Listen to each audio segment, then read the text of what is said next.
Want the best way to shop online? Click kccars.com. Want thousands of vehicles at the lowest prices? Click kccars.com. For McCarthy's brand new Chevys, Toyotas, Nissans, Hyundais, and certified and quality pre-owned vehicles all in one place. Over 1,400 new cars and trucks and 500 pre-owned all at your fingertips. Click kccars.com for the McCarthy Auto Group with over 2,000 new and pre-owned vehicles from the ease of your computer, tablet, or phone 24/7. Log on today. kccars.com.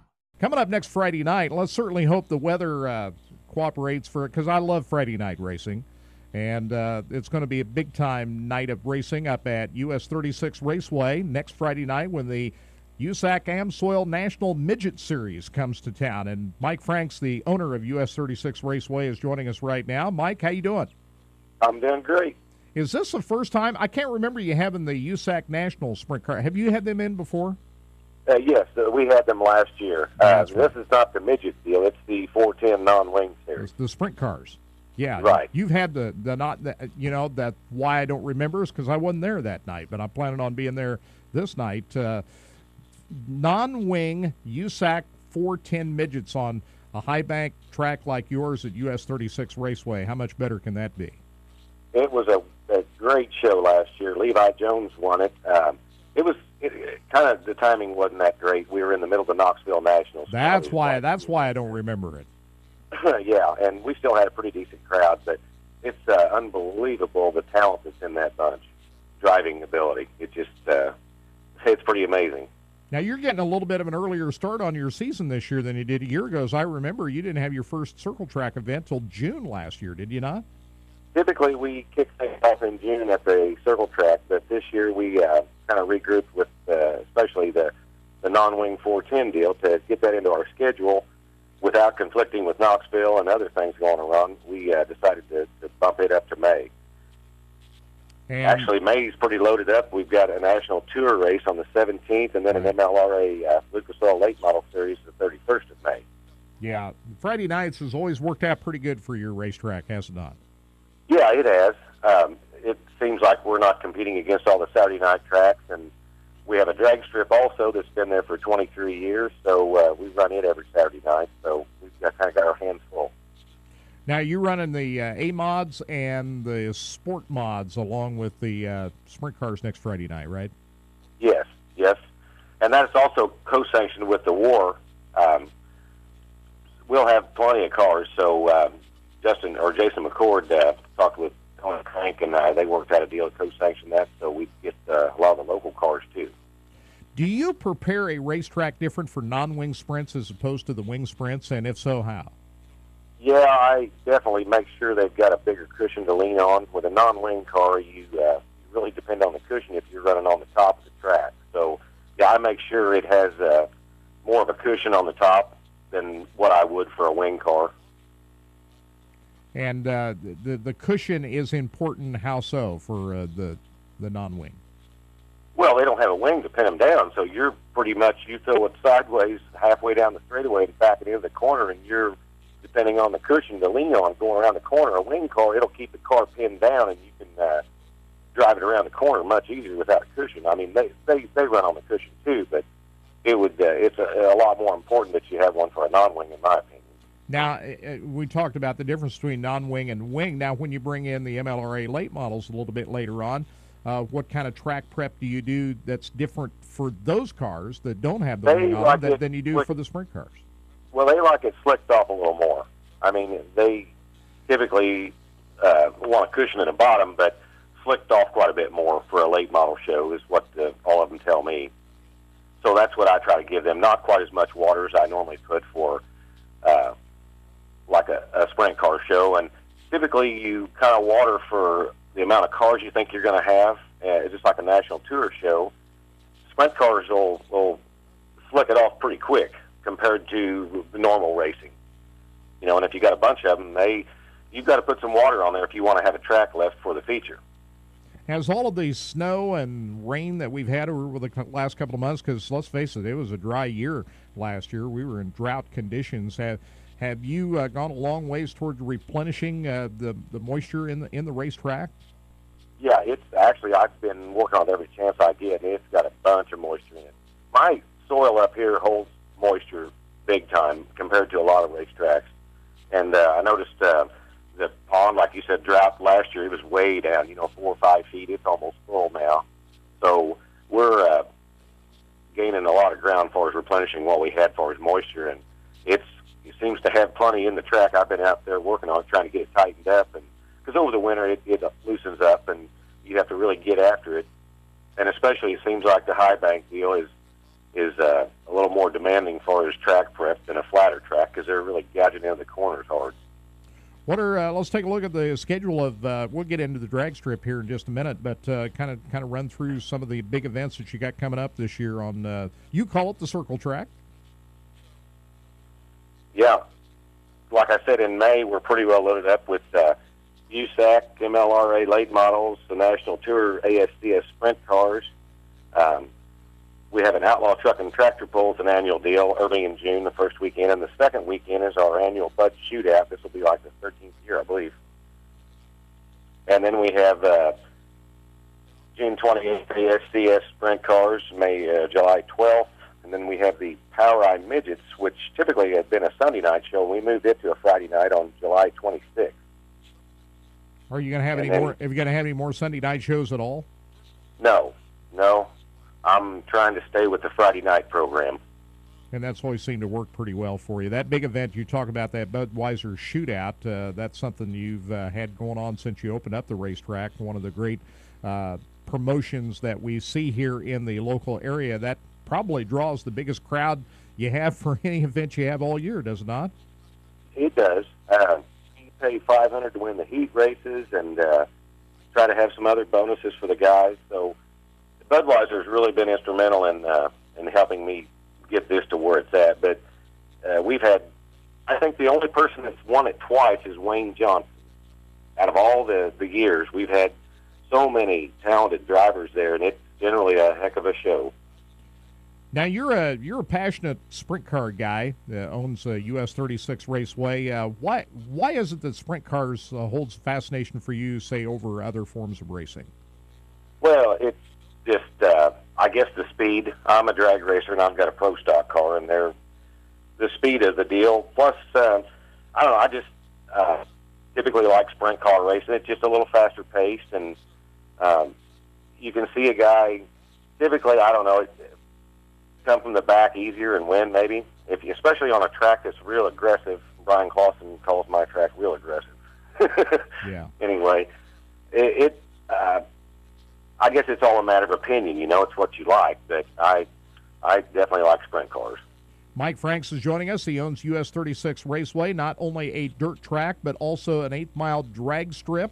And since KCIR closed here a couple of years ago, how's that affected your facility and helped your drag strip in Osborne? It's picked up a lot. We're picking up a lot of the Kansas City market now. We've been there 20-some years, so we had a pretty good base car count and spectators. Actually, our spectator count as a drag strip is probably better than most because there's not as much to do up here, and we've been there for 20-some years, and we only have 4 regular events at the drag strip. The rest of them are all shows. So I try to book a lot of entertainment in addition to our regular cars up there. And a lot of people, that's their Saturday night venue. They come out and let the kids in free, and they enjoy a night of racing. When does everything kick off on a weekly basis up there? Have you already got started? No, May the 4th, the night after the USAC show. And is our first race. Now, what about some of these special events that you got planned up there at the drag? You're going to run on a weekly basis, but talk about some of the special events you got going on up there. Well, we have Blown Altereds. There's a bunch from Illinois that I book in every year, and there's a Nostalgia Superstock Midwest organization that bring a bunch of nice older Superstock cars that they raced back in the 60s. The Ozark Mountain Super Shifters is probably one of our favorite. They're a Midwest group that they all have stick shift, high winding cars, and as compared to a bracket car, they put on a heck of a show.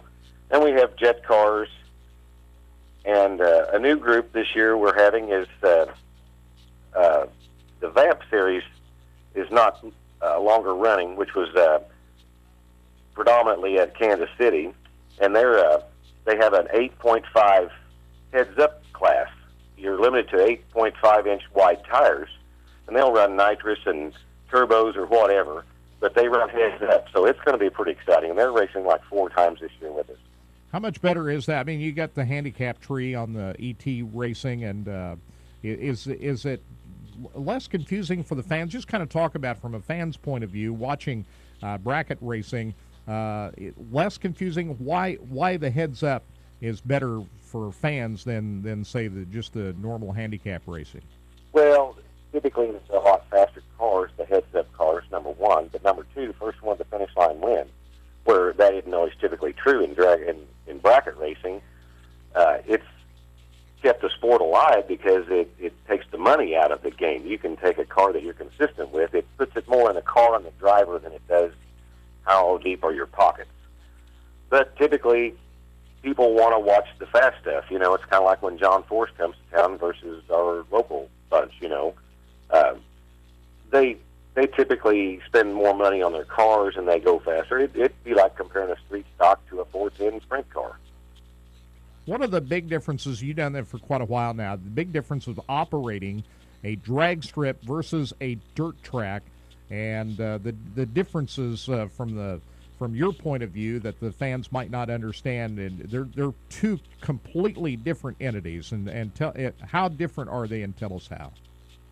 Well, yeah, they're two entirely different venues, but we have several fans from the drag strip that come to the circle track and watch sprint car racing and things like that. We typically don't have as many circle track people that come and watch the drag strip.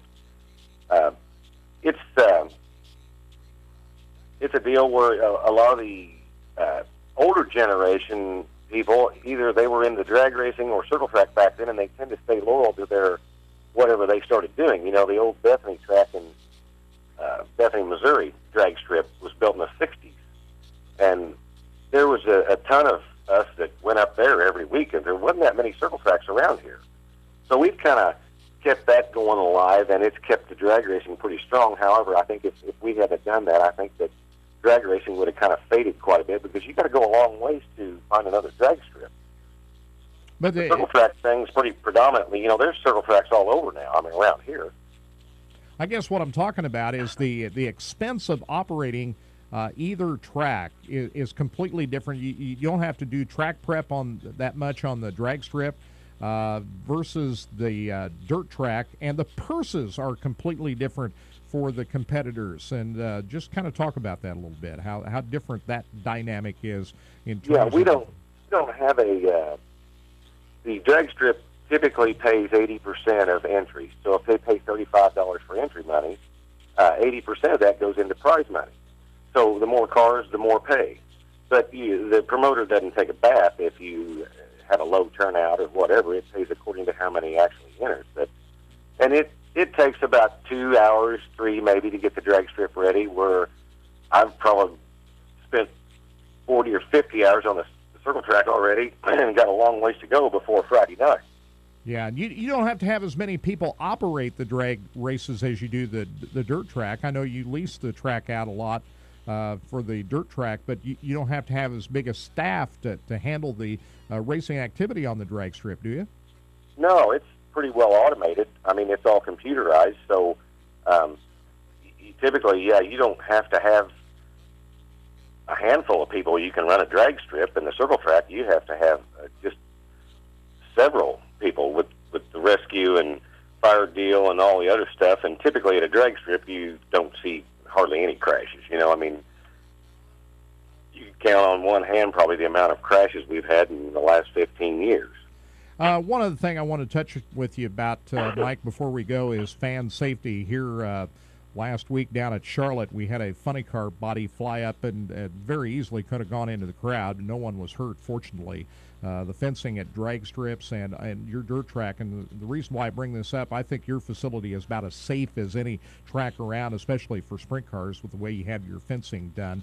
What can be done on just a general basis with track facilities when it comes to fencing at both drag strips and dirt tracks? Well, I think the drag strip deal you're referring to is a fuel car, which we don't run nitro-powered cars, and if they have an explosion, it's volatile. It's like a bomb going off.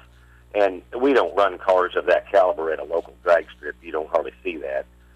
The circle track deal, that's a whole different ball game there. I mean, we have our fence is like 14 foot, plus it's on top of the concrete wall, so it's probably 18 foot or in that vicinity from the racing surface to the top of the fence. And I've seen sprint cars up that high before, but typically they're going down the straightaway or something, and we also have like a 30-foot barrier between the wall and the first row of bleachers and stuff. Our track's set up where I think it's about as safe as I could have made it, plus the cabling and stuff like that. So I feel pretty comfortable with the safety at our circle track. The drag strip, we've run cars there for years, and typically at an 8th mile like what we have, they're not carrying the speeds that they carry at a quarter-mile track like what you're referring to. Those jet cars definitely want to stay clear when you have those run down the track. Yeah, they'll run. I've had them run 230 miles an hour. So, yeah, they go pretty fast. But they're a dragster, most of them that I book are, so they're pretty streamlined, and body panels and stuff aren't an issue flying off of the cars like that. Now, the funny car deal, I used to work for NHRA, and when I was at Topeka, I was at the ET shack one where the helicopter sets down there on the other end, and I think it was Connie Coletta that was coming down through there, and the blower blew up, and it flew over our head probably 100 foot clear out in that field. And we're talking a big supercharger on top of an engine. If that would have hit somebody, it would have killed them, So the volatile explosions is probably primarily cause of that stuff. But, there's really, when you go to a motorsports event where there's machinery, going down the track, there's always a danger that parts and pieces are going to fly up. I mean, it rarely happens that somebody gets hit by any kind of a parts and piece. But what do you tell fans when they come to the racetrack, knowing that you have, there's machinery out on the racetrack and anything can happen? Well, typically we try to be pretty picky about, some people will tend to stand and slip around maybe a fence or something and try to get up closer to the track or whatever, and we're pretty stringent about, no, you need to be behind these safety barriers, and that's really about as much as you can do. Like you said, a lot of these things are just things that happen that aren't planned, and you have to be prepared for them. It's just like keeping the dirt peeled away from the guardrail. I mean, I know that late model several years ago went up in the crowd in Kentucky, and the dirt, typically when they go around the track, they throw the dirt up against the wall, and it makes like a skateboard ramp. I mean, just things like that you need to be aware of and try to keep on top of. Cabling and fences, and if you see a weak spot in something, try to get it fixed. All right, let's get back to sprint cars on Friday night. Just kind of tell us just everything what's going to happen next Friday night up there. The USAC non-wing cars, I understand Levi Jones is coming back. He's not driving Stewart's car this year. Actually, Brian Clausen is driving Tony Stewart's car this year. Right. But Levi Jones told the USAC people that he was definitely coming back to my place. He loved it, and I think between him and all the other cars and then the War Bunch being there, there'll be a lot of cars for people to watch, and I expect quite a few modifieds and the B mods too. I know a lot of the local guys have told me they're really looking forward to running. A lot of them like the High Bank racetrack. So I really think that it's going to be one whale of a show. It's going to be fun. I can't wait to get up there and check it out, and hopefully we get a Friday night that's great weather-wise, and we'll look forward to seeing the USAC sprint cars on the high banks of US 36 Raceway. Thanks, Mike. See you up there.